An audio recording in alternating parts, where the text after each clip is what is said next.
Hi, this time I wanted to talk about something that sometimes appears in comments or in videos, perhaps not as in detail or as in depth as I would like it to be, but this is basically a question that I will try to answer, but I will also leave the question open in case you want to try to answer it.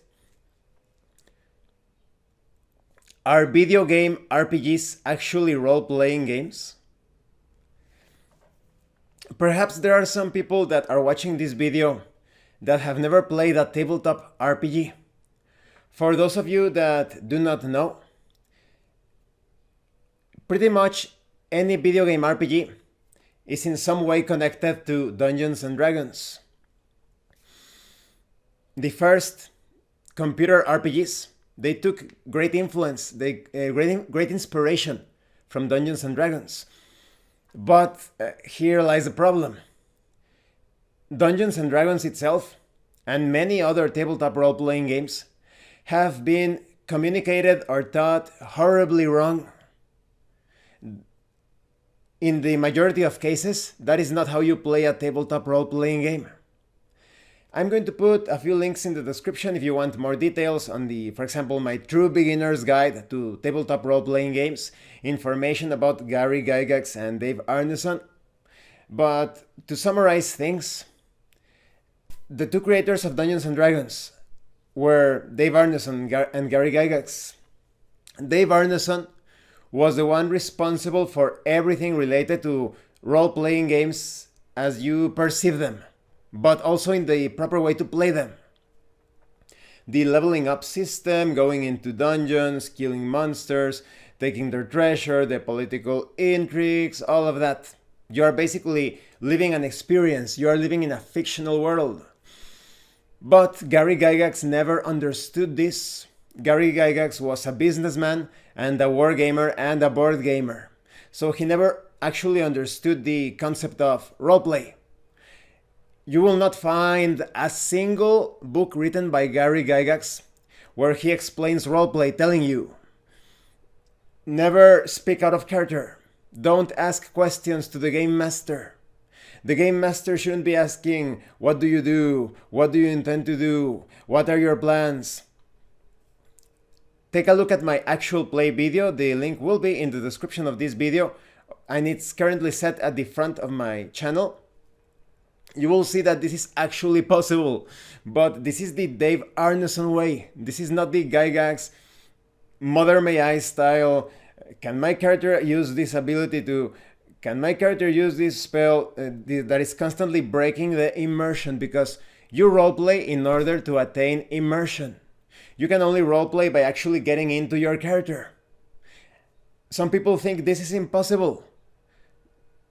I feel a bit of pity for those people.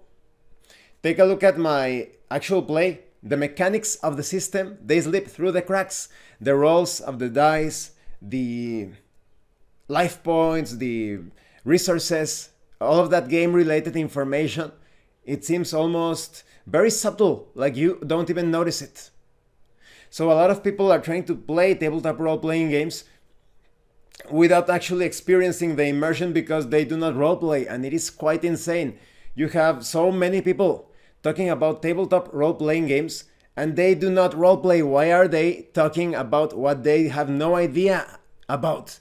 They are speaking nonsense about something that is beyond their grasp. They have never even attempted to roleplay. So you have a lot of buffoons, hoaxes, charlatans. And that's the problem. When it comes to video game RPGs, they were mostly communicated following the Gygaxian way. But this is logical in a sense because it is a game. You only need the system. The computer is going to run the mechanics for you, and you only need to play the game. So the only problem lies in that some people may think that a role-playing game is like a Mother May I conversation or a board game, when it's actually so much more than that. You have no idea what a tabletop role-playing game, what a role-playing game is, because role-playing games were first tabletop games. You have no idea what they are. until you actually experience the immersion achieved through roleplay.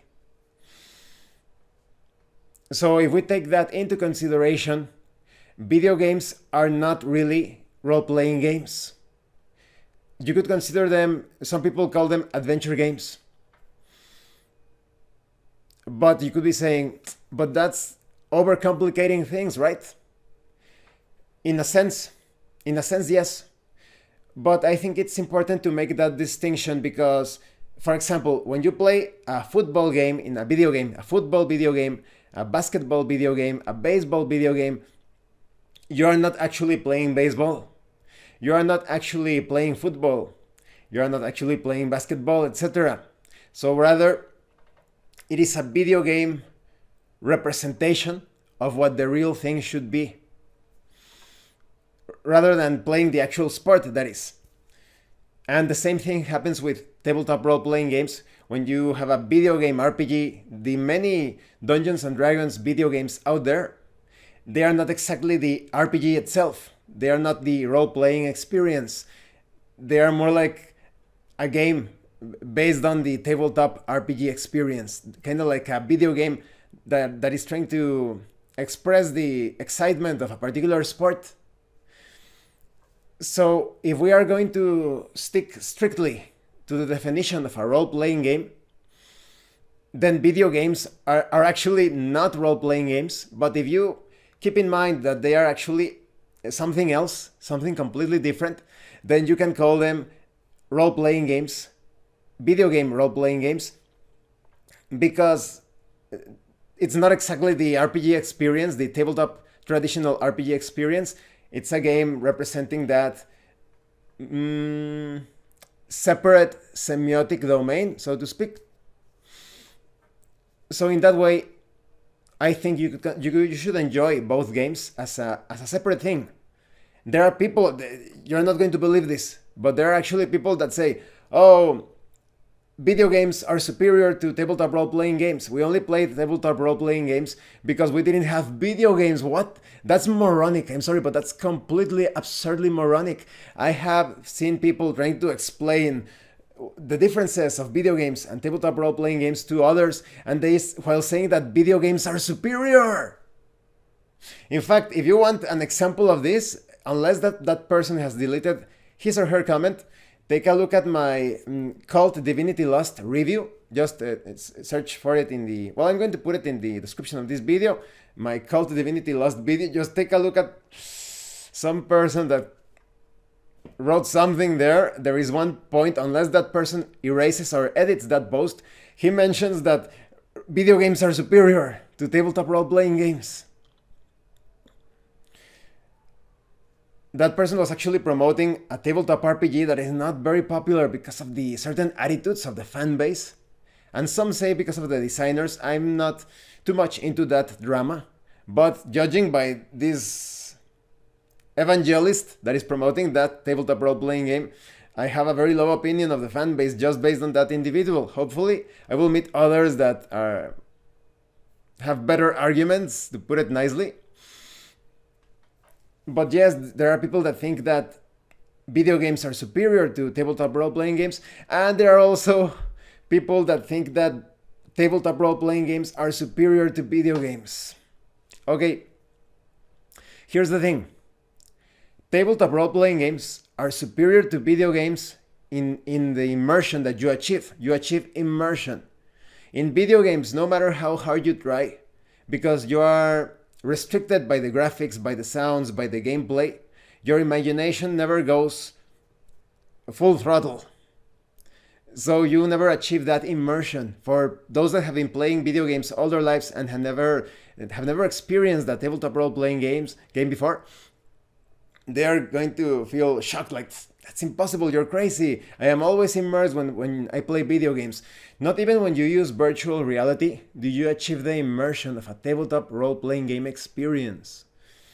Until you try it, please check out my links in my video on the beginner's guide to tabletop role-playing games. All of my videos concerning the role-playing acting confusion, because role-playing is not acting. Acting could be considered part of role-playing when you're speaking as your character or expressing your character in the game, but that's just like a little bit of the entire thing. And you can obtain details through roleplay as well. Please check out that video, it's going to be in the description. So you actually play video games not because you want to achieve that immersion, you actually play them because you enjoy that entertaining expression, enchanting expression, whatever you want to call it, that is achieved through graphics, the sounds, the gameplay, the strategies, the tactics. That's what video game RPGs are all about.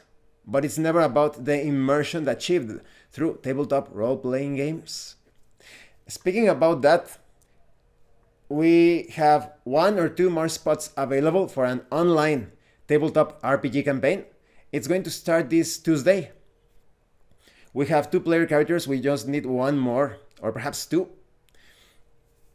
That campaign is actually a video game inspired campaign. It's a crazy world with all sorts of Mario Bros, Sonic the Hedgehog, Mega Man, Castlevania sort of experience. It's like a surreal game where the characters are aware that they are video game characters. It's going to be a very fun experience. The system is free and it's very simple. It's a dice pool system. You roll perhaps at most 3 6-sided dice and you take the highest result and that's your roll. And I want to show people how they can play more like an action-oriented RPG and expressing the video game style, retro style specifically. I'm going to put a link to that video with all the details concerning the campaign in the description. Sorry. So if you want to see, I think that's even going to make a bigger difference or showcase the difference between a tabletop RPG and a video game RPG. So that being said, I would love to know your own thoughts and comments on this. Do you think that there is a great difference between video game RPGs and tabletop RPGs or whatever thoughts you have? Please let me know in the comment section below.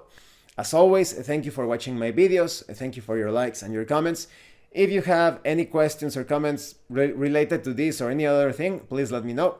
And thank you so much to those of you that are going the extra mile to support the channel. If anyone else wishes to further support the channel, the information on how to do that will be in the description below. And remember, it is better to roleplay and fail in character than not to roleplay and fail as a player.